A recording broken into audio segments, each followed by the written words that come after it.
કેન્દ્રીય મંત્રી સી.આર. પાટીલના કોંગ્રેસ પર ભાર. પેપર લીક વંદે માતરમ ગાન મુદ્દે શાબ્દિક હુમલો થયો. પેપર લીક મુદ્દે કોંગ્રેસ વાતચીત કરવા તૈયાર નહોતું. કોંગ્રેસ કાર્યાલયમાં વંદે માતરમનો ગાન અટકાવાયું છે. સંસદના સત્ર દરમિયાન પણ ફક્ત હોબાળો કર્યો છે. પાટીલે આ વાત કહી છે. કોંગ્રેસ પર પ્રહાર કર્યા છે.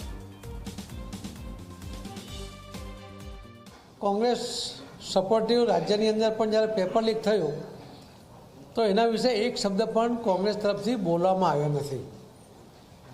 જે બીજી પણ વાત કરી વંદે માતરમની, કે વંદે માતરમના જો અપમાન થાય તો એને 3 વર્ષ સુધીની સજા થઈ શકે એ પ્રકારની જોગવાઈ કરતો બિલ પણ જ્યારે લોકસભામાં ચર્ચા માટે લાવ્યા, રાજ્યસભામાં ચર્ચા માટે લાવ્યા તો ત્યાં પણ એમણે ભાગ નહીં લીધો.